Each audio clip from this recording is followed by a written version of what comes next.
오늘 처음 나오신 여러분들 진심으로 환영합니다. 아무리 분위기를 잘 잡아줘도 여러분들은 굉장히 어색할 것입니다. 제가 입장을 바꿔놓고 여러분 자리에 앉아 있더라도 아마 상당히 어색하고 어떤 면에서는 빨리 시간이 갔으면 좋겠다 하는 생각도 은근히 하고 계시리라고 봅니다. 그러나 여러분 굉장히 잘 오셨습니다. 제가 오늘 이 자리에 선 것은 하나님이 우리에게 주신 기쁜 소식, 그리고 가장 중요한 소식을 여러분들에게 전해드리려고 제가 이 자리에 선 것입니다. 제 이야기를 하기 위한 것이 아닙니다. 천지 만물을 창조하신 하나님, 지금도 온 우주의 역사를 주관하시고 우리 개개인의 생사와 하복을 좌우하고 계시는 전능하신 하나님이 우리에게 주신 가장 기쁜 소식, 가장 중요한 소식, 이것을 여러분에게 들려주도록 하기 위해서 부족하고 못난 저를 이 자리에 세우신 것입니다. 그러므로 말씀은 제가 전합니다마는 여러분은 사람의 말을 듣는 것이 아니고 하나님의 말씀을 듣는 시간이라는 것을 꼭 기억하시기를 바랍니다. 그리고 제가 전하는 말씀을 들으면서 여러분들은 예수님을 만나게 될 것입니다. 마음으로 예수님을 만나고 예수님이라는 분 앞에서 내 자신이 어떤 존재인가를 다시 한번 깊이 깨닫게 되는 시간이 될 줄을 믿습니다. 그렇게 될 때에 오늘 밤에 여러분 오신 것이 절대로 공수로 돌아가는 일이 아니고 정말 내 인생의 가장 중요한 밤이었구나 하는 것을 평생 잊지 않고 기억하게 될 것입니다. 이와 같은 은혜가 여러분에게 있기를 바랍니다. 제가 목사이기 때문에 목사가 흔히 하는 용어를 많이 씁니다. 이와 같은 은혜가 있기를 바랍니다. 무슨 소리야 저게. 아마 처음 나오신 분들이 알아들을 수가 없을 거예요. 이와 같은 은혜가 있기를 바랍니다 하는 말은 여러분들이 예수 믿고 정말 새로운 출발할 수 있는 멋진 밤이 되도록 하나님이 도와주시기를 바랍니다 하는 말을 교회에서 사용하는 용어로 돌린 거예요. 그러니까 여러분 눈치는 다 챘겠지만은 하나님께서 오늘 밤에 참 귀한 깨달음과 결단과 축복을 주셨으면 좋겠습니다. 그래서 이 밤이 여러분에게 정말 소중한 밤이 되기를 소원하는 마음에서 여러분 내리에 꽉 박혀가지고 절대 잊어버리지 않도록 하기 위해서 제가 제목을 아주 평범하면서도 우리 모두가 잘 아는 제목으로 붙였어요. 유비무환, 누구나 다 잘 아는 용어입니다. 미리 준비하면 뒤탈이 없다는 이야기죠. 미리 준비하면 뒤탈이 없다, 화가 없다 하는 이야기입니다. 인생을 살면서 보면 이 말이 상당히 진리라는 것을 우리가 자주 느끼게 됩니다. 준비를 젊어서부터 원만히 한 사람은 세상을 사는데 조금 쉽고요. 준비를 제대로 못한 사람들은 세상을 살기가 좀 어려운 것 같아요. 그래서 유비무환이에요. 그래서 우리는 인생을 살면서 앞으로 다가올 어떤 불행을 막기 위해서 참 자신이 알게 모르게 많은 준비를 합니다. 그래서 어떻게 하든지 인생을 행복하게 살려고 노력을 하죠. 이것은 너무나 자연스러운 일입니다. 그런데 어떤 사람은 그러지를 못하고 그저 오늘 살다가 내일 죽을 사람처럼 아무 미래가 없는 삶을 살고 그래서 자신도 나중에는 불행해지고 가족도 불행해지는 것을 많이 봅니다. 따라서 우리 인생은 결국 둘 중에 하나를 선택하기 마련입니다. 유비무환을 택하든지 무비유환을 택하든지. 이해하셨죠? 유비무환을 택하든지 그 다음에 뭐예요? 무비유환을 택하든지 둘 중에 하나를 택하는 것이 우리 인생에 가는 세상을 사는 처세술입니다. 여러분 유비무환, 참 미리 준비하면 뒤탈이 없다는 이 사실을 요즘처럼 많이 실감하게 하는 사건들이 언제 일어났는지 모르겠어요. 최근에 미국이 겪은 허리케인 카타리나를 여러분이 다 기억하고 계시죠? 여러분도 신문지상을 통해서 보아하시겠지만 벌써 오래전부터 경고가 있었어요. 저 남부 뉴올리언스 지역에 허리케인이 몰려와가지고 상당한 재난을 당할 위험이 있다. 벌써 미국의 연구기관에서 오래전에 경고했어요. 그랬는데도 설마 한 거예요. 설마 하고 허리케인이 그냥 덮치는 며칠 전까지도 제대로 아무 준비를 안 하고 그냥 방치된 상태로 있었다가 얼마나 호되게 당했습니까? 그렇잖아요? 여러분, 1년에 한 번씩 세계적인 정치가들, 경제인들, 또 세계적인 미래 학자들이 모여가지고 회의를 하는 다소 포럼이라는 그 포럼이 있죠. 향후 세계가 어떤 방향으로 가야 할 것인가를 서로 의견을 나누는, 어떻게 보면 세계의 운명을 좌우하는 굉장히 중요한 포럼입니다. 그 포럼이 21세기에 들어서면서 중요한 경고를 하나 했습니다. 향후 10년 동안 세계가 겪어야 할 가장 큰 재난을 꼽으라면 몇 가지가 있을 수 있잖아요. 몇 가지가 있을 수 있잖아요. 세계가 두려워해야 될 재난. 우리 생각에는 조류독감 같은 것도 굉장히 부담이 크고 언제 어디서 어떤 지진들이 일어날지도 모르잖아요. 그런데요, 이 포럼에서 발표한 것은 21세기 향후 한 10년 동안 우리가 가장 두려워해야 될 큰 재난이 하나를 선택하라면 그것은 기후이변이다. 기상이변이다. 이렇게 이야기를 했습니다. 그래서 기상이 이상해져가지고 여기저기 감당할 수 없는 재난이 일어나는 것입니다. 이것이 지금 허리케인을 통해서도 입증이 되었고요. 저 태평양 서쪽 지역에 자리 잡고 있는 투발루라고 하는 조그마한 자치국가를 여러분이 아시나요? 투발루, 섬 9개가 구성이 된 조그마한 나라입니다. 그 섬나라들은 해발 제일 높은 데가 3m 정도입니다. 그러니까 아시겠죠? 바닷물에서 제일 높은 데가 3m란 말이에요. 그러니까 산이 없는 데죠. 그런 데서 사는 백성들이 있습니다. 그런데 오래전부터 경고를 했어요. 기온이 올라가면서 바닷물이 자꾸 높아진다. 북극 얼음이 녹아내리고 남극 얼음이 녹아내리면서 바닷물이 자꾸 올라간다. 그러므로 투발루 같은 그런 섬 지역에 사는 사람들은 앞으로 대책을 세워야 된다. 벌써부터 경고가 나왔죠. 그런데 20년 전, 30년 전에 그런 경고를 들었을 때 설마 했죠. 준비 안 했어요? 준비 안 했죠. 계속 준비 안 하고 별로 변화가 없거든요. 그런데 최근에 몇 년 사이에 엄청난 일이 계속 일어나는 거예요. 이상하게 바닷물이 마당까지 들어오는 거예요. 바닷물이 점점 높아지니까 그 다음에 침식현상이 일어나고 땅속으로 바닷물이 계속 스며들어가니까 식수가 없어지고 농사를 지을 수가 없고 잘못하면 섬이 이제 깔아앉는다 하는 것이 현실이 되어버렸단 말이에요. 그래가지고 지금 뉴질랜드, 호주로 지금 이민을 가야 되는데 그 나라에서는 받아들이지 않는다고 야단이고 지금 야단복속이에요. 여러분, 사람은 참 어리석은 데가 있습니다. 천천히 오는 위기는 상당히 둔감하게 느낍니다. 조금씩 우리 가까이 다가오는 위기에 대해서는 준비를 잘 안 합니다. 설마 하는 거예요. 멀리서 들리는 경고 나팔 소리 별로 그렇게 심각하게 듣지 않아요.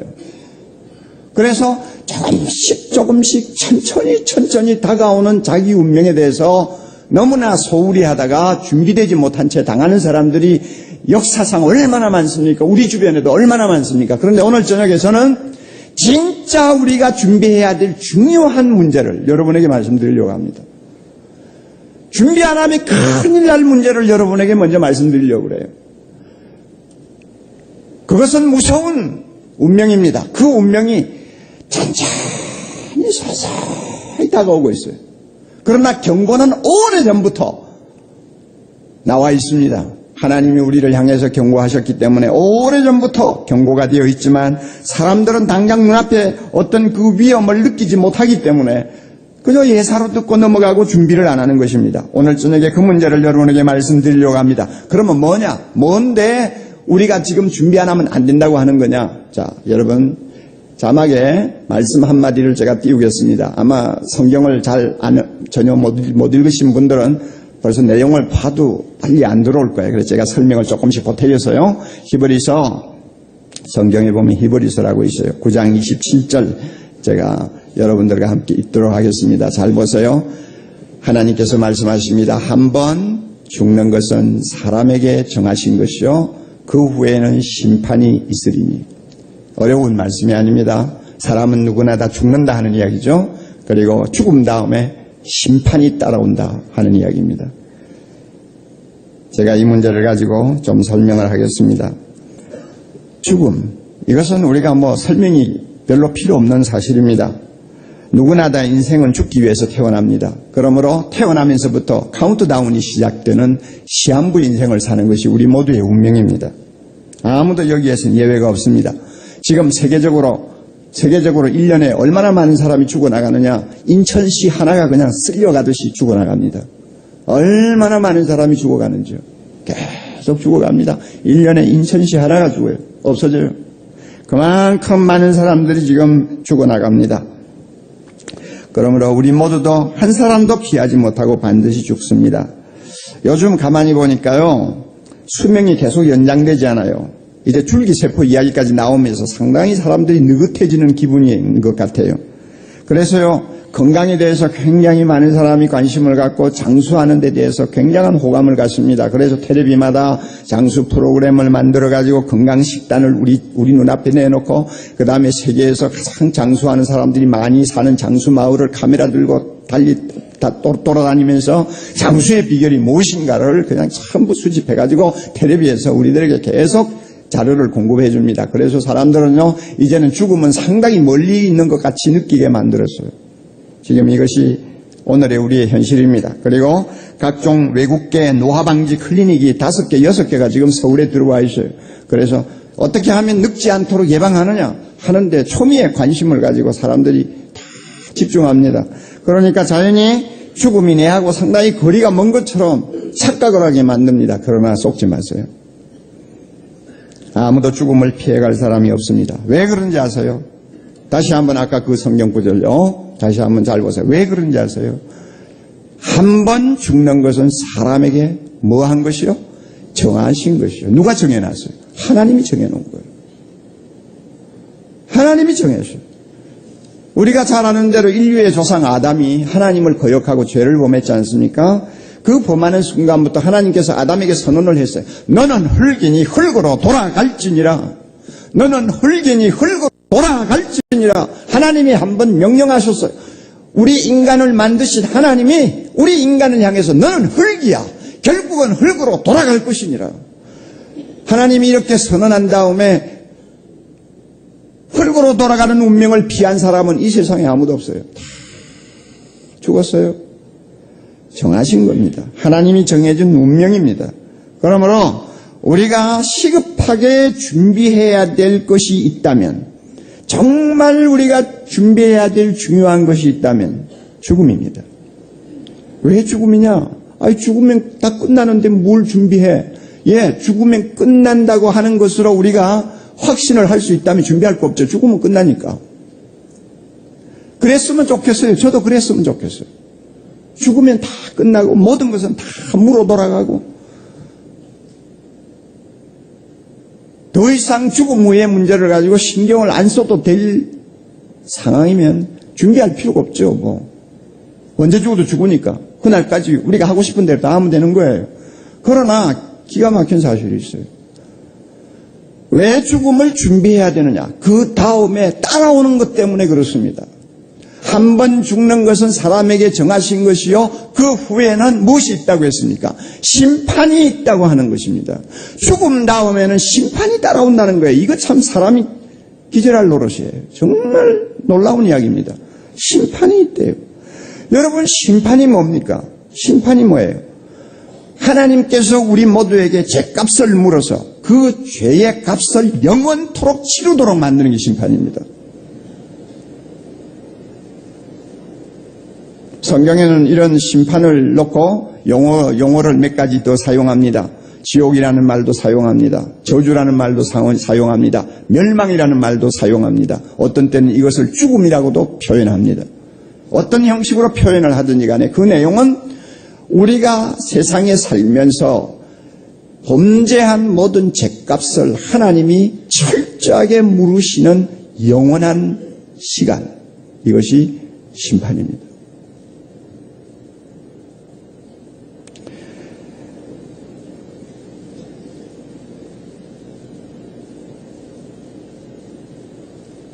사람들은 이런 이야기를 하면요, 코웃음을 칩니다. 어떻게 알고 그런 소리 하느냐고요. 겁주지 말라고요.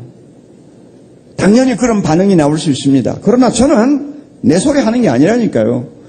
하나님의 말씀, 지금부터 4, 5천 년 전에 기록한 하나님의 말씀, 아직까지 우리 손에 들려있는 세계에서 가장 많은 사람들이 읽고 있는 베스트셀러, 정말 스테디셀러가 되어 있는 하나님의 말씀에 근거해서 세계 역사를 바꾸고 사람들의 운명을 바꾸고 한 사람 한 사람의 인생을 정말로 좌지우지할 만한 능력과 진리를 포함하고 있는 이 하나님의 말씀 딱 근거해서 제가 말씀드리는 거예요. 이것은 하나님이 우리에게 주신 말씀이에요. 영원 불변의 말씀이에요. 이 말씀을 보니까 우리가 죽으면 그 다음에 심판을 당하게 된대요. 심판을 받게 된대요. 그러면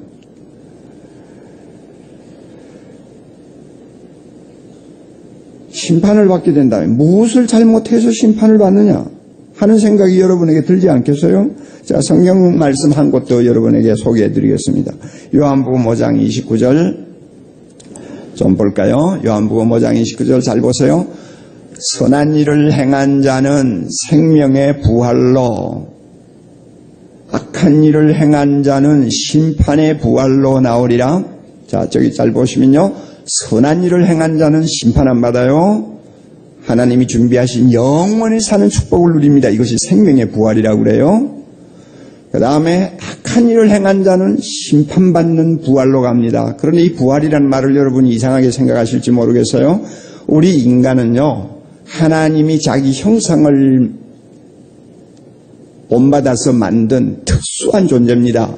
우리는 짐승하고 달라요. 짐승처럼 먹고 마시고 싸고 하고 살지만은 그렇다고 해서 우리는 짐승은 아니에요. 하나님이 자연을 만드실 때 인간만은 자기 형상을 닮아서 만들어지는 독특한 존재로 하나님께서 구별을 하셨어요. 그러므로 사람은 육신은 죽어도요, 절대 죽지 않습니다. 우리의 영혼은 영원토록 삽니다. 그래서 육신이 죽어요. 그러나 나중에 심판을 받는 날에는 죽었던 육신이 전부 살아나게 되어 있습니다. 그래서 영원히 하나님과 함께 살든지 영원히 심판받고 살든지 둘 중에 하나라고 말이에요. 그래서 이걸 갖다가 부활이라고 하는 말로 표현하는 것입니다. 다시 한번 그 성경 구절 보세요.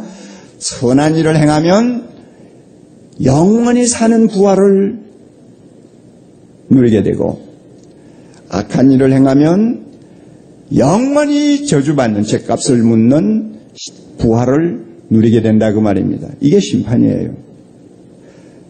그러면 여러분 생각에 내야 그렇게 악한 일을 많이 안 했으니까 괜찮지 않을까? 아마 그렇게 생각하실 거예요. 그런데 한 가지 꼭 알아두세요. 선한 일이 뭐냐? 우리를 만드신 창조자 하나님을 기쁘시게 하는 일이 선한 일입니다. 악한 일이 뭐냐? 창조자 하나님을 무시하고 사는 것이 악한 일입니다.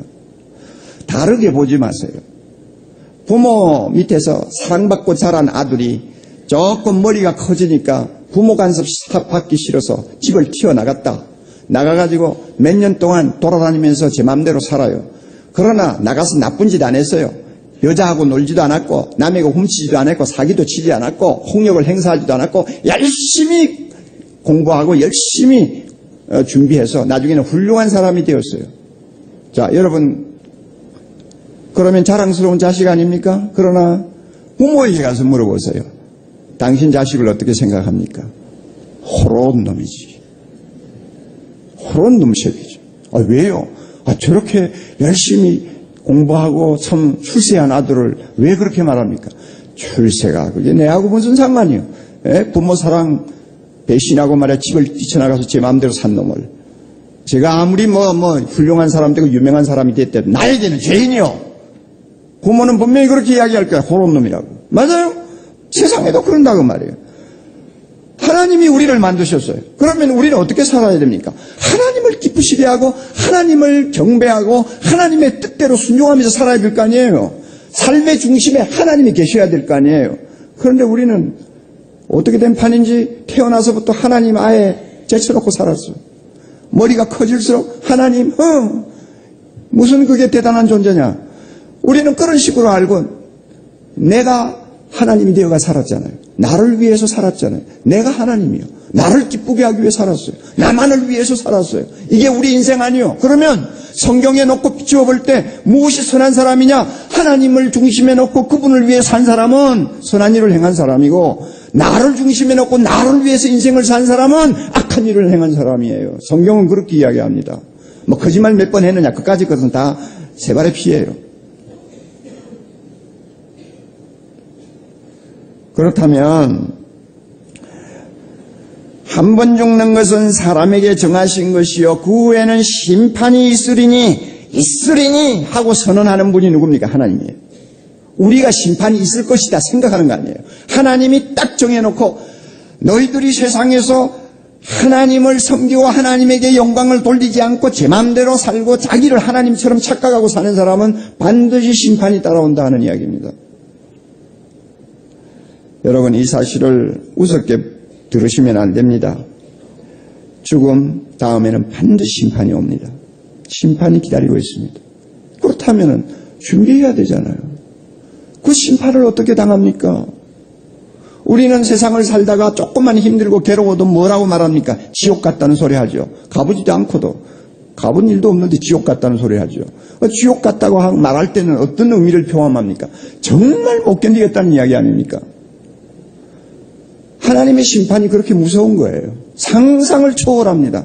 예수님이 말씀하실 때요, 정말 입에 담을 수 없는 말씀을 하세요. 이를 간다는 말씀을 하세요. 이를 간다는 말. 얼마나 무서운 것인지 이를 간다고 그랬어요. 그렇게 그 무서운 심판이 지금 내 앞에 다가오잖아요. 죽음이 서서히 30년 후에 올지 50년 후에 올지 모르지만 죽음이 서서히 다가오잖아요. 그 죽음 뒤에 심판이 함께 따라온다고 한번 생각을 해보세요. 준비를 안 하고 그냥 설마 하고 넘길 수 있을까요? 그냥 말 같지도 않는 소리 그만해 하고는 고개를 흔들어버리고 살 수 있을까요? 정말로 그것은 불가능하다고 생각합니다. 그러므로 우리는 준비를 해야 합니다. 준비 안 하고 미루면 기회를 놓칩니다. 어떤 목사님이 쓴 글을 봤어요. 자기 교회 교인의 아버지가 지금 이제 병상에 누워서 지금 오락가락 하는 거예요. 하루는 그 병자의 딸이 찾아와가지고 목사님 우리 아버지 좀 전도해서 예수 믿게 좀 해주세요. 부탁을 해서 그래 제가 가지요. 그래 갔더니 중환자실에 있어요. 사정사정해서 중환자실에서 의자를 하나 갖다 놓고 옆에 앉았는데 환자는 의식불명이에요. 마음으로 기도해서 하나님 이 환자가 예수님을 모르고 이제는 목전에 있는 죽음 그 다음에 심판 도대체 이것을 준비를 못하고 지금 누워있는 사람인데 어떻게 하면 이 심판을 면할 수 있는지 이 기쁜 소식을 좀 전할 수 있는 기회를 주세요 하고 간절히 기도하고 한참 기도하고 있다가 뭐 좀 부스럭부스럭 소리가 나서 눈을 떠보니까 환자가 의식이 돌아온 거예요. 그래서 너무나 반가워가지고 선생님 의식이 돌아오셨네요. 저는 교회 목사입니다.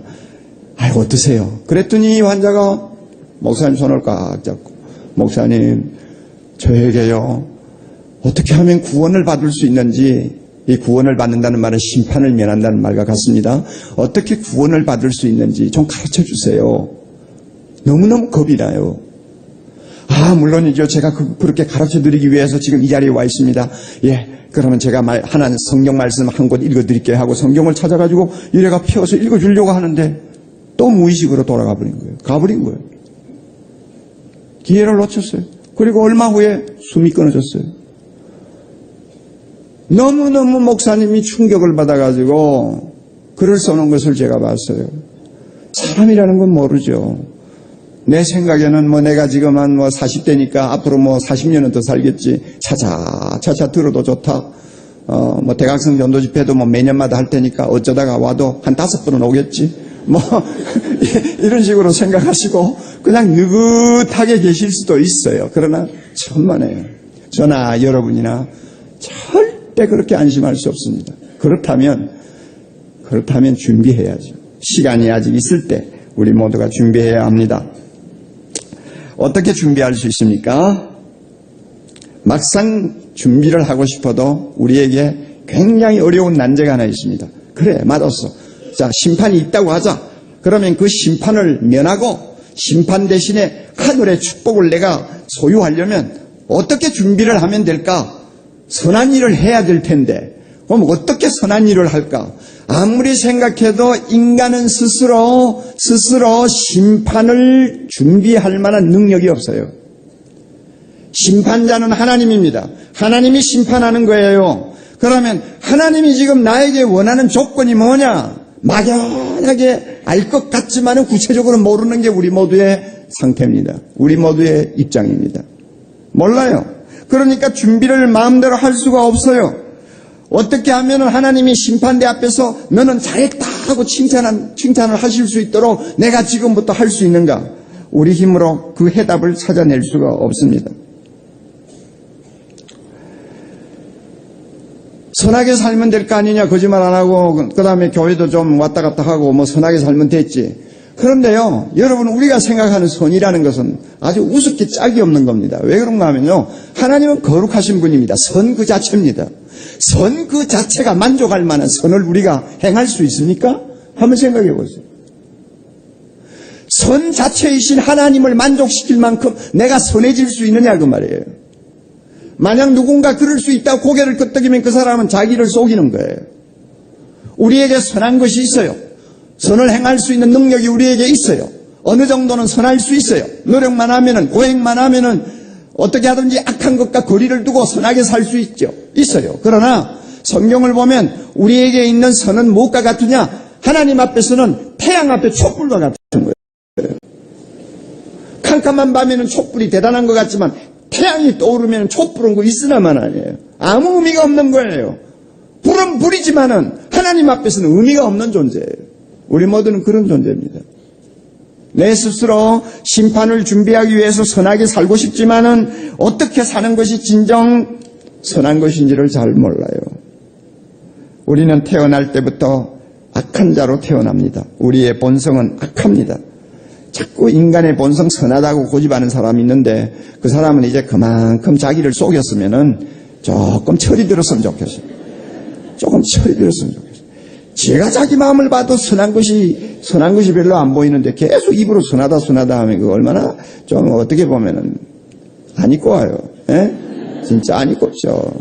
안 입고 와요. 우리는 태어날 때부터 본성이 악합니다. 두 가지 사실로 증명하잖아요. 어떻게 본성이 악하다는 것을 증명할 수 있느냐?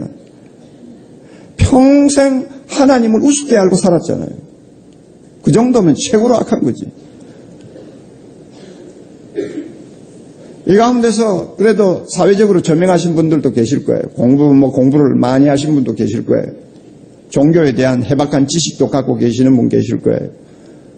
그러나 한 가지는 분명해요. 여러분 하나님을 우습게 보지 않아요. 내가 하나님 아니요, 내가 하나님. 그 정도면 하나님 앞에서는 가장 악한 사람입니다.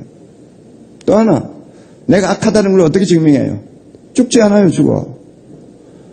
죽음이라는 것은 죄 때문에 온 결과거든요. 너는 흙이니 흙으로 돌아갈지니라. 이것은 죄 때문에 하나님이 선언한 선고입니다. 그런데 내가 만약 선하다면은 이 죽음을 피할 수가 있어야 될 텐데 다 죽지 않아요. 다 죽는 것은 뭘 의미하느냐? 다 죄인이라는 말이에요. 나는 선하려고 해도 선할 수 없는 악인이라는 뜻입니다. 이런 이유로 우리가 아무리 죽음과 그 후에 따라오는 심판을 준비하고 싶어도 우리 자력으로 준비를 할 수가 없어요. 내 힘으로 하나님이 원하시는 선을 행할 수 없어요. 이와 같이 절망적인 상황에 놓여 있는 우리 자신을 가장 안타깝게 보시고 견딜 수 없는 뜨거운 마음을 가지고 우리를 도와주시려고 하는 분이 계시는데 그분이 누군지 아세요? 하나님이세요. 우리 힘으로 심판을 피하지도 못하고 벗어날 수도 없어서 준비를 하고 싶어도 준비를 할 수 없는 절망을 느끼는 우리들을 가장 안타깝게 여기시는 분이 계시는데 그분이 하나님이세요. 다시 말하면 하나님은 우리를 너무너무 사랑하셔서 여러분 하나하나를 너무너무 사랑하셔서 하나님이 알고 계시는 저 무서운 심판으로 우리가 가지 않도록 하려고 갖은 애를 다 쓰고 계십니다. 그 무서운 심판의 자리에 우리 모두가 가지 않도록 하나님께서 우리 앞에 두 팔을 벌리고 말리고 계신다는 거 여러분 아세요? 그만큼 하나님은 우리를 사랑하세요. 하나님이 지옥을 만들어 놓고 우리를 거기에 들어가도록 한다. 그런 잔인한 하나님이 어디 있어? 하고 막 대드는 사람이 있어요. 그렇게 생각하면 또 그렇게도 볼 수 있죠. 그러나 다른 한편을 모르기 때문에 그런 소리 하는 거예요. 죄값은 반드시 치루어야 합니다. 이것이 공입니다. 하나님은 이랬다 저랬다 하는 분이 아니에요. 선을 악이라고 보고 악을 선으로 갚아주는 그런 모순된 분이 아니에요. 악한 것은 악한 것으로 다룹니다. 그러므로 심판이라는 것은 절대 없어질 수가 없어요. 그럼에도 불구하고 하나님께서는 이 무서운 심판을 우리가 받지 않도록 하나님께서 우리가 그것을 가지 못하도록 막아요. 그만큼 우리를 사랑하세요. 요한복음 3장 16절이라는 성경 구절을 여러분이 한번 보세요. 하나님이 세상을 이처럼 사랑하사 독생자를 주셨으니 이는 저를 믿는 자마다 멸망치 않고 영생을 얻게 하려 하심이니라. 제가 이제 설명해 드리겠습니다. 하나님이 세상 대신에 나라고 여러분이 바꾸세요. 세상 속에 다 들어갑니다. 하나님이 나를 이처럼이라는 말은 너무나 사랑하셔서 하나님이 나를 너무나 사랑하셔서 독생자를 주셨다. 자기 외아들을 우리를 위해 내주셨다는 이야기입니다. 이건 뒤에 설명합니다. 왜 그렇게 하셨느냐? 예수님을 믿고 우리가 어디에 가지 않도록 멸망치 않도록 하기 위해서 멸망 대신에 영원히 사는 하늘의 축복을 누리도록 하기 위해서 하나님께서 우리를 사랑하셨다. 그렇게 말씀하셨어요. 그러니까 우리 앞에는 멸망을 당하든지 영생을 얻든지 심판을 받든지 천국을 가든지 둘 중에 하나인데 우리 하나님은 우리를 얼마나 사랑하시는지 어떻게 하든지 우리로 하여금 멸망으로 빠지지 않고 심판을 받지 않고 영생을 얻어서 하나님과 함께 영원히 사는 복된 자가 되도록 하나님께서 해주신다고 말입니다. 그만큼 하나님은 우리를 사랑하십니다. 그래서 우리가 심판을 받지 않도록 하기 위해서 대안을 마련하셨어요. 이제 우리가 준비할 수 있는 대안을 마련하셨어요. 그 대안이 뭡니까? 자기 외아들 예수 그리스도입니다. 예수님은 하나님의 아들이십니다. 예수님은 원래 하나님이셨지만은 우리를 이 심판의 자리에 이르지 않도록 구원하기 위해서 우리와 똑같은 몸을 입고 세상에 오신 분입니다. 그러므로 육신을 입고 세상에 오신 하나님이세요. 그분이 오셔서 우리에게 천국 가는 길, 구원받는 길, 심판을 면하는 길을 가르쳐 주셨어요. 그러나 우리에게는 심각한 문제가 있습니다. 죄 문제입니다. 저나 여러분이나 다 죄인이기 때문에 이 죄 문제를 해결받지 않고는 절대로 심판을 면할 수가 없습니다. 그러나 우리는 우리 힘으로 나의 죄를 씻을 길도 없고 죄를 벗어 던질 능력도 없어요. 그래서 하나님이 보내신 예수님께서 내 죄를 대신 짊어지기로 하신 것입니다. 어차피 죄값은 죽음이고 죄값은 심판이니까 그 죽음과 심판을 내 대신 죄 없는 하나님의 아들이 대신 담당한다면 나는 죄값을 그분에게 넘겨주고 자유할 수 있는 거예요. 선해질 수 있는 거예요. 하나님이 이렇게 우리가 구원받을 수 있는 대안을 마련하셨어요. 그래서 예수님께서 세상에 오셔서 33년 계시다가 우리를 위해서 대신 십자가에 죽으셨습니다. 여러분 십자가의 죽음 많이 들으셨죠? 세상에서 가장 잔혹한 사형 형틀입니다. 얼마나 무서운지 로마 사람들은 시민권을 가진 자는 절대로 사형을 십자가 언도를 안 했습니다. 황제에 대해서 반역을 하는 사람 외에는 십자가에 사형 선고를 안 했습니다. 주로 십자가는 노예들을 벌할 때 아니면은 시민권이 없는 다른 나라 사람들을 벌할 때에 십자가를 사용했습니다. 예수님은 그 십자가에서 죽으셨습니다. 가장 참혹한 죽음입니다. 가장 저주스러운 죽음입니다. 왜 하나님이 예수님에게 이와 같은 죽음을 가하셨는지 아세요? 십자가의 죽음. 왜 하나님이 이런 참혹한 죽음을 그에게 명하셨는지 아셨어요? 왜 예수님이 그런 죽음을 당해야 되는지 여러분 아세요? 한마디로 우리가 우리 죄값을 치르는 심판을 받게 되면 그 심판의 고통이 바로 십자가의 고통입니다. 우리가 당할 심판의 고통을 상징적으로 아니 실제적으로 보여주는 것이 십자가의 죽음입니다. 그러니까 내가 당할 심판을 예수님께서 십자가에서 대신 당하신 것입니다. 이게 십자가의 죽음입니다. 하나님이 그렇게 하셨어요. 그래서 내 죄가 예수님 때문에 깨끗이 씻음을 받도록 해주셨어요. 내 죄값을 예수님이 대신 지시고 심판을 당하셨으니까 나는 그 심판을 받지 않을 수 있도록 길을 열어주셨어요. 그래서 주님이 십자가에 죽으신 것입니다. 여러분이 모르고 계셨잖아요. 그러나 여러분이 모르고 계실 때 주님은 여러분 하나하나를 위해서 십자가에서 죽으셨어요. 이렇게 우리를 위하여 십자가에 죽으신 예수님을 하나님이 가만히 두시지 않죠. 하나님이 가만히 두실 리가 없죠. 하나님께서 그에게 놀라운 선물을 주셨습니다. 자, 사도행전 2장 23절 성경 말씀 좀 보세요. 이것은 베드로라고 하는 예수님의 제자가 예수님을 십자가에 못 박아 죽인 폭도들을 앞에 놓고 한 이야기입니다. 뭐라고 했습니까? 너희가 법 없는 자들의 손을 빌어, 이 말은 로마 사람의 손을 빌려서 못 박아 죽였으나, 예수님을 못 박아 죽였으나 하나님께서 사망의 고통을 풀어 살리셨으니 이는 예수님께서 사망에게 매여 있을 수 없었습니다. 예수님은 우리를 구원하기 위해서 우리의 저주, 우리의 심판, 우리의 형벌을 십자가에서 다 받으셨어. 그리고 죽으시고 그 다음에 무덤에 들어가셨어요. 그런 다음에 하나님께서 이제 예수님에게 그 위대한 죽음에 대한 보상으로 무엇을 주셨느냐? 다시 그를 살리신 거예요. 하나님이 그를 살리셨어요. 그래서 사흘 만에 부활하신 것입니다.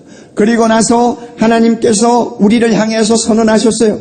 자, 너희들이 심판을 면하고 하나님 나라로 들어올 수 있도록 길을 열어놓았느니라. 그 길이 뭐냐? 너희를 위해 십자가에 죽으시고 사흘 만에 부활하신 예수님을 믿으라. 그분을 믿기만 하면 내가 너희들의 모든 죄를 다 용서해주고 너희를 심판이 없는 하나님 나라로 받아들이겠다. 하나님이 선언하셨어요. 하나님이 선언하셨어요.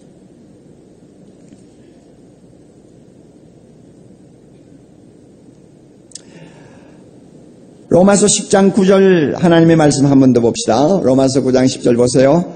내가 만일 내 입으로 예수를 주로 시인하며, 주라는 말은 나의 하나님이라고 시인하며, 또 하나님께서 예수님을 죽은 자 가운데서 살리신 것, 예수님이 십자가에 나 때문에 죽으시고 다시 부활하셨다는 것을 내 마음에 믿으면 다 같이 무엇을 얻습니까? 구원을 얻으리니. 이 구원을 얻는다는 말을 바꾸면 심판을 면하게 해주리니.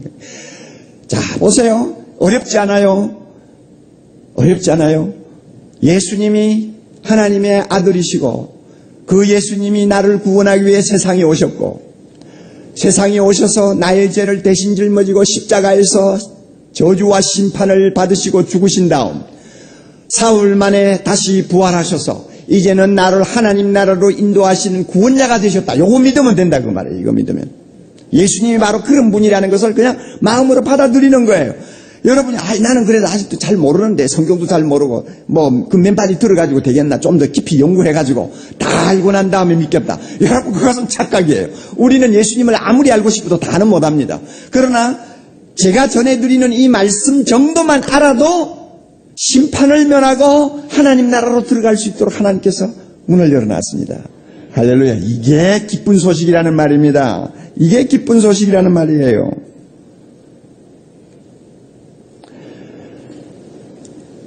예수만 딱 믿으면 예수님께서 나를 위해서 죽으시고 부활하셨군요. 나 이제 예수님을 꼭 믿겠습니다. 내 마음으로 꼭 내 마음에 예수님 모시고 이제 예수님이 나의 하나님이라고 늘 고백하면서 살겠습니다. 절대 의심하지 않고 살겠습니다. 이러면요, 하나님께서 너무 기뻐하셔가지고 우리의 모든 죄, 그냥 내가 하나님인 것처럼 착각하고 하나님을 무시하고 나를 하나님처럼 받들고 살았던 못된 근성들, 모든 마음의 죄악들, 과거의 죄, 현재의 죄, 미래의 죄, 모든 것들을 한순간에 다 용서해 주십니다.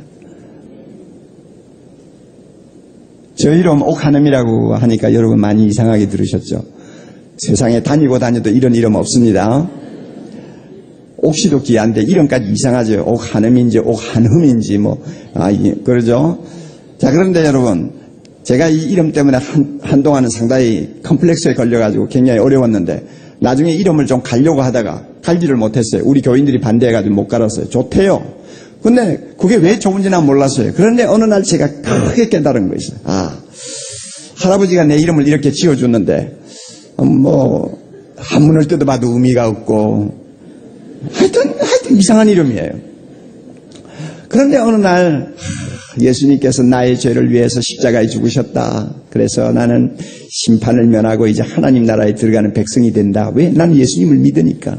그러면 예수님이 나의 죄를 어떻게 용서해 주셨을까? 가만히 있었는데 갑자기 탁 생각이 봐요. 맞았어. 한이 없이 흠이 많은 옥이 한 개의 흠도 없는 옥으로 바꾸어져. 하여튼 한문은 어떻게 되든 거 상관없어요. 그냥 이 글자 가지고 오세요. 한이 없이 흠이 많은 옥이라는 건 다이아몬드 아닙니까? 그렇죠? 다이아몬드는 흠이 있으면 그거는 막 끝장나는 거예요. 한이 없이 흠이 많은 옥인데 이 흠이 많은 옥이 예수를 믿고 나자 하나님께서 나를 어떤 사람으로 바꾸어 놓으셨느냐? 한 개의 흠도 없는 옥으로 만들어 주셨습니다. 말이 되죠? 말이 되죠? 내가 그걸 깨닫고 나니까 얼마나 가슴이 뜨거운지요. 얼마나 감사한지요. 하나님, 이제부터 내 이름 가지고 열등감 안 가지겠습니다. 맞아요. 한이 없이 흠이 많은 옥인데 한 개의 흠도 없는 옥이 되어가지고 천국에 들어가 춤을 추게 만들어 주셨으니 하나님 얼마나 감사해요. 제가 그렇게 느꼈어요. 이게 얼마나 기쁜 소식이에요. 믿기만 하면 그렇게 된단 말이에요. 믿기만 하면 하나님의 자녀가 되어서 여러분 오늘 믿으시면요, 당장 이 순간부터 하나님을 누구라고 부르는지 아세요? 아버지하고 부를 수 있습니다. 그거는 밤이고 낮이고 언제든지 불러도 돼요. 아버지 언제든지 불러요. 하나님의 자녀가 되는 신분이 되어요. 뿐입니까 여러분? 오늘 우리가 정말로 예수 믿기만 하면은 죽음이 와서 우리가 이 세상을 떠난다 할지라도 우리는 하나님이 살고 계시는 저 천국에 가서 하나님과 더불어 영원히 복을 누리는 자가 됩니다. 얼마나 대단해요. 그뿐 아니에요. 오늘 우리가 예수 믿기만 하면 내일부터 당장, 오늘 밤부터 당장 우리는 하나님과 함께 길을 걷는 사람이 됩니다. 이 세상 닿을 때까지. 하늘을 만드시고 땅을 만드시고 저 바다를 만드시고 우주를 만드신 전능하신 하나님, 나를 위해 십자가에 죽으시고 부활하신 예수님이 나와 함께 이제는 길을 같이 가는 거예요. 그래서 나를 보호해 주시고 외로울 때 나를 위로해 주시고 힘이 없을 때 붙들어 일으켜 주시고 위험과 어려움이 있을 때 그 위험을 막아주시고 사망의 엄침한 골짜기를 걸어갈지라도 나를 꼭 보호하셔서 어려움 당하지 않도록 해주십니다. 여러분 아세요? 그래서 예수 믿는 사람은요, 안 믿는 분들보다는 용기가 있어요. 담대해요. 생에 대해서 담대해요. 문제를 다루는 자세가 다릅니다. 하나님이 우리와 함께 동행하기 때문입니다. 예수 믿기만 하면 그렇게 돼요. 링컨 대통령은 워낙 위대한 위인이고 또 탁월한 인물이죠. 또 하나님을 잘 섬긴 사람으로 예수를 잘 믿은 대통령으로 우리는 알고 있습니다. 하도 위대하고 유명하니까 그분과 관계된 여러 가지 미담들이 많이 전해져 내려오고 있습니다. 어느 정도 사실인지 어느 정도 허구인지 그것은 잘 모르겠지만 아무튼 아름다운 미담들이 많이 전해지고 있어요. 그 중에 하나, 남북전쟁 때입니다. 가난한 어떤 가정에서 자란 독자가 출병을 했어요. 군인이 되어가지고 전투에 임했는데 어느 날 저녁에 보초를 썼어요. 보초를 썼는데 이 보초를 쓰다 자버린 거예요. 사령관이 이 보초들이 잘 서고 있나 하고 순찰을 하는데 보니까 이놈이 자고 있거든요. 그거는 뭐 군법상 사형이죠. 그래가지고 군법 재판에서 사형을 언도했습니다. 이제 죽을 날을 기다리고 있어야 되는 거예요. 이 소식을 들은 그 사병의 아버지가 기가 막히는 거예요. 독자 하나 잘 키워서 죽으려면은 전투를 제대로 하다가 나라를 위해서 죽는다고 하는 명예라도 남겨야지. 졸다가 사형당했다. 이거 참 기가 막힌 이야기예요. 기가 막힌 이야기. 그래서 사령관을 찾아가서 정말로 아들 대신 나를 죽여주십시오. 우리 아들만은 살려주시고 명예를 회복할 수 있는 기회를 주십시오 하고 애걸복걸하는데도 먹히지를 않는 거예요. 그래서 고민하다가 마지막으로 나는 대통령에게 가서 한번 탄원을 해봐야 되겠다. 그래서 워싱턴 찾아와서 백악관에 갔습니다. 백악관에 가가지고 수의실에서 나는 누구누구인데 대통령 좀 만나게 해주십시오. 통합니까? 안 통합니까? 안 통하죠. 통할 리가 없죠.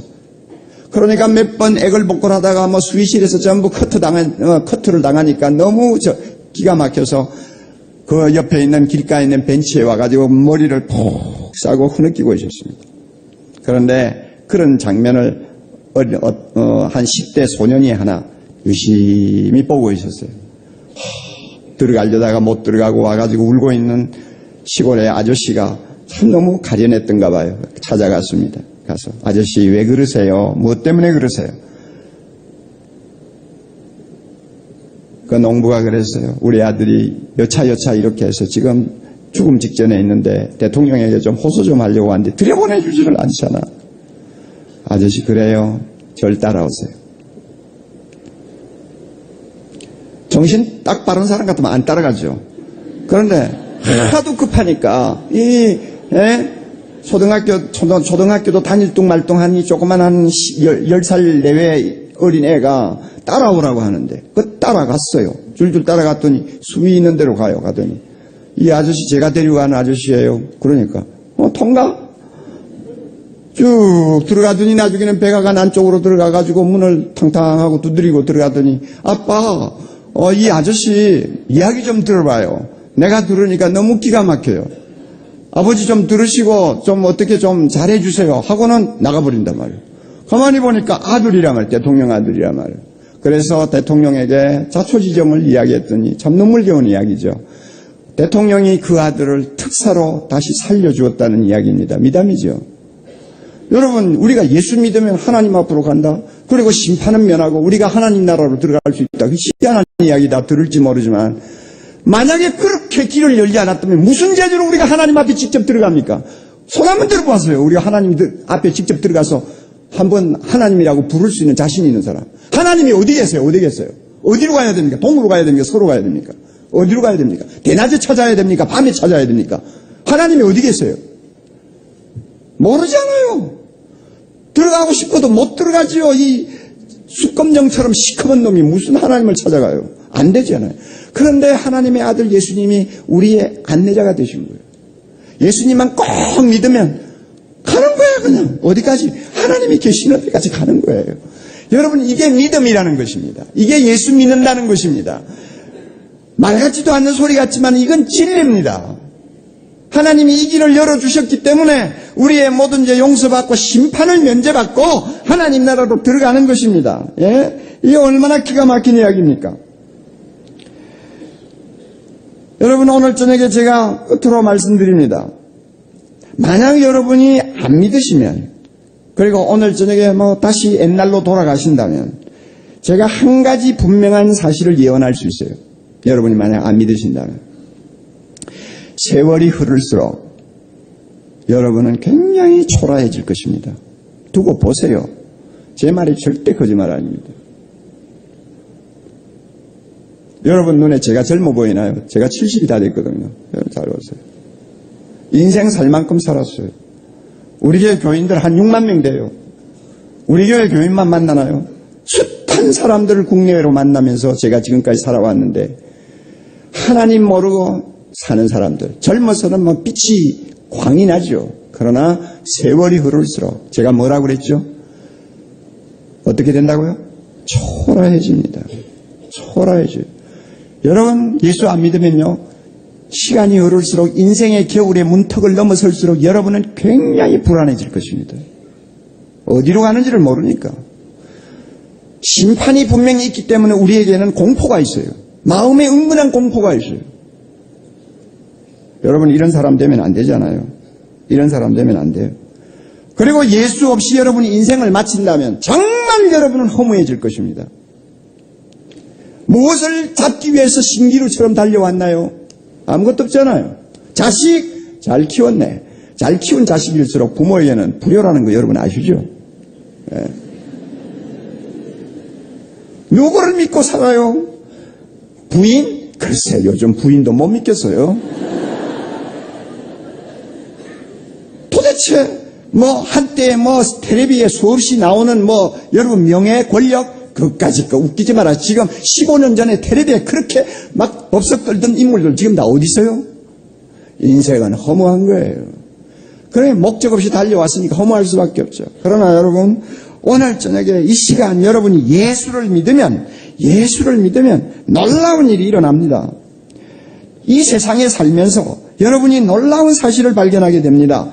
무엇보다도 여러분 자신이 존귀한 존재가 됩니다. 하나님을 아버지라고 부르는 굉장한 사람이 됩니다. 하나님을 아버지라 부르는 사람이 신분상 그게 천한 사람입니까? 얼마나 대단한 사람이에요. 그리고요 여러분이 왜 살아야 되는지 인생에 대한 목적과 이유를 분명히 발견하게 됩니다. 왜? 삶의 구심점이 되는 하나님을 붙들었으니까. 예수님을 붙들었으니까. 이제 내가 누구를 위해 살며 무엇을 위해 살 것인가가 분명해져요. 분명해지면 여러분의 눈빛이 반짝반짝하게 됩니다. 큰 아파트에 사나 작은 아파트에 사나 그까짓 건 문제가 아니에요. 하드웨어가 문제가 아니에요. 내 영혼의 소프트웨어가 문제인 거예요. 내 영혼이 달라지고 새로워지면 여러분의 삶의 모습이 변화될 수밖에 없는 거예요.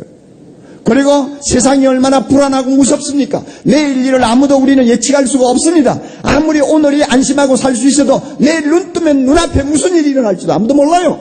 이렇게 불안하고 예측이 불가능한 세상을 사는데 우리가 예수님을 믿으면 예수님 하나님이 나를 보호해 주신다는 확신이 섭니다. 확신 서면 두려움이 없어요. 마음에 평안이 와요. 돈으로도 살 수 없는 평안이에요. 아시겠어요? 그리고 우리가 나이가 들어서 점점 늙어갈수록 하나님의 나라가 가까이 오는 것을 봅니다. 그러므로 죽음에 대해서도 두려워하지 않아요. 장래에 대해서도 두려워하지 않아요. 여러분 이런 사람이 됩니다. 예수 믿기만 하면. 그래서 하나님이 우리를 보고 말씀합니다. 주 예수를 믿으라. 그리하면 너와 내 집이 구원을 얻으리라. 주 예수를 믿으라. 그리하면 너와 내 집이 구원을 얻으리라. 심판받지 않는다는 이야기입니다.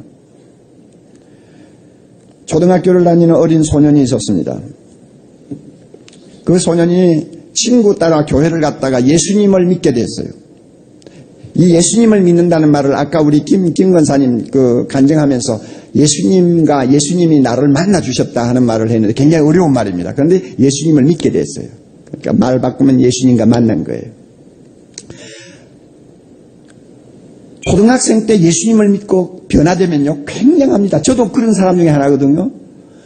초등학교 때 예수님을 진짜 만나고 내가 예수님을 믿고 하나님 나라에 들어갈 수 있는 복을 받았다는 것을 깨달으면요 둥둥 떠다니는 것 같은 느낌을 가져요. 굉장합니다. 아마 이 학생이 그랬나 봐요. 그러니까 딱 마음에 오는 것이 있는데 그게 뭐냐면 우리 아버지, 어머니는 어땠는지 잘 모르겠어요. 우리 아버지 예수 믿어야 되는데 그래가지고 아버지만 보면 예수 믿으라고 졸라대는 거예요. 아빠 꼭 예수 믿어요. 아버지는 그 아들이 그렇게 하는 게 귀엽잖아요. 너가 먼저 잘 믿어라. 다음에 내가 시간 내면 언제든지 믿게 되니까 너나 잘 믿어라. 이러면서 아들을 달래면서 살았어요. 그랬는데 얼마 후에 아들이 교통사고로 세상을 떠났어요. 얼마나 기가 막히겠어요. 장례를 다 치르고 나서 아들이 쓰던 방에 아빠가 들어와서 책가방도 만져보고 노트도 만져보고 앉았던 의자도 만져보고 이러면서 눈물을 글썽글썽 흘리면서 괴로워하는데 어느 날 서랍을 열다가 노트가 있어서 빼봤더니 이 애가 쓴 일기장이에요. 그래서 일기장을 한 장 한 장 읽는데 어느 날 일기에 이런 말이 있어요. 하나님 아버지, 우리 아버지 꼭 예수 믿게 해주세요. 만약 우리 아버지가 예수 믿기 위해서 내가 죽어야 한다면 하나님 나는 죽기를 원합니다. 내가 죽어서라도 우리 아버지 꼭 예수 믿게 해주세요. 이 어린애가 뭘 알고 이런 소리 하고 있어. 그런데 그렇게 일기장에 써놨단 말이에요. 아버지가 그걸 보고 꽝 하고 가슴이 막 한 대 얻어맞았어요. 세상에 예수 믿는 것이 무엇이길래 생명을 걸고 이렇게 기도를 하나. 어린애가. 그래서 나를 예수 믿도록 하기 위해서 하나님이 우리 아들을 데리고 가셨나 보다. 그 생각을 하니까 막 눈물이 펑펑 쏟아지면서 견딜 수가 없이 흥분했어요.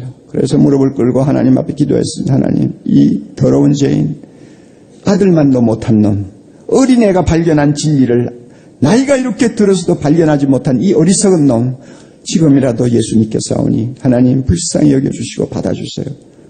그리고 나서 예수 믿고 새 사람이 되었어요. 자기가 예수 믿고 나니까 너무너무 좋아가지고 안 믿는 친구들 그냥 붙들고 전도 하다가 나중에는 자기 직업 다 던져버리고 전도만을 전문적으로 하는 기관에 들어가서 봉사를 하기 시작했습니다. 그 기관이 뭔지 알아요? CCC라고 여러분이 들어보셨죠? 대학생들을 상대로 해서 복음 전하는 세계적인 선교단체입니다. 그 단체, 큰 사업가였던 빌 브라이트 박사가 만든 선교단체 아닙니까? 거기에 들어갔어요. 들어가서 활동하다가 나중에 그 단체의 부총재가 된 사람입니다.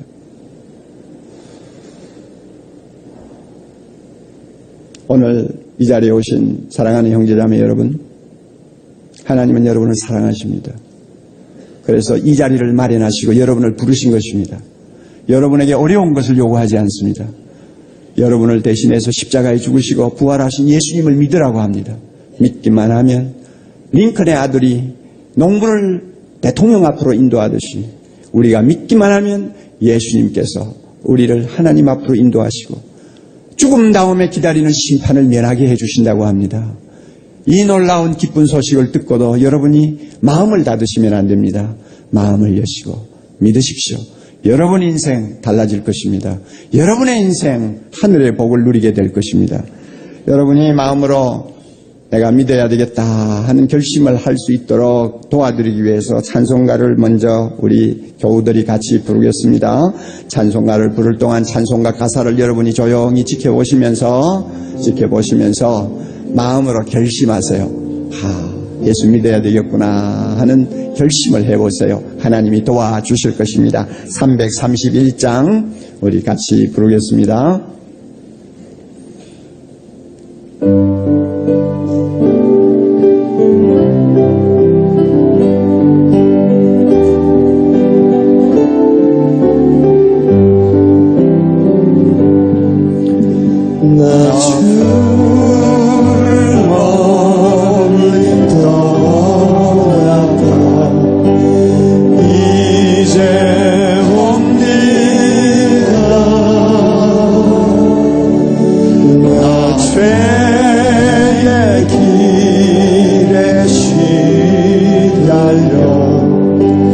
주여 옵니다.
조용히 머리 숙이시고 눈 감으시고, 조용히 머리 숙이고 눈 감으시고, 하나님 앞에 여러분 자신이 1대1로 서보세요.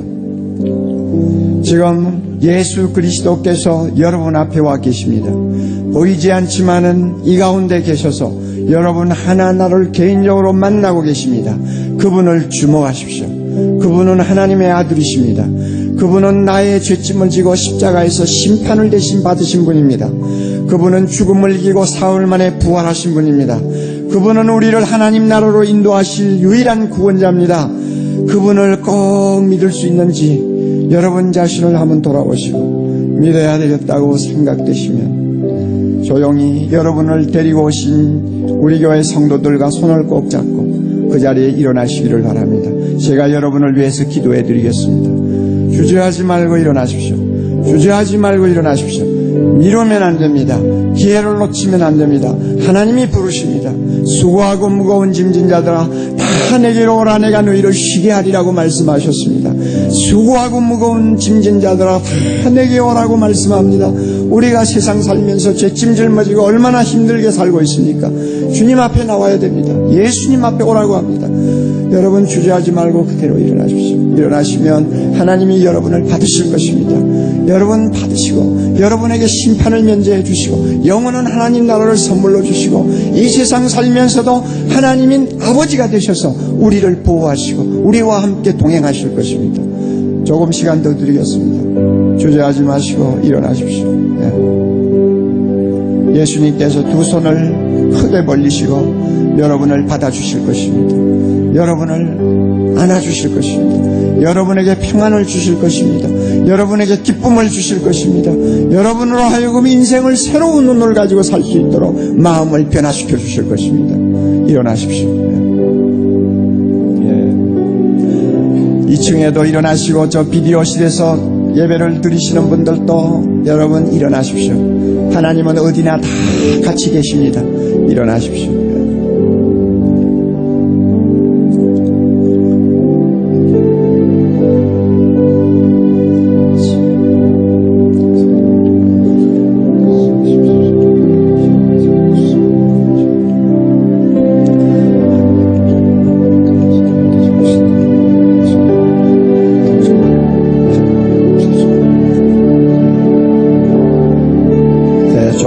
시간 드립니다. 일어나십시오. 주저 하셔도 결단하면 됩니다. 결단하고 일어나시면 됩니다.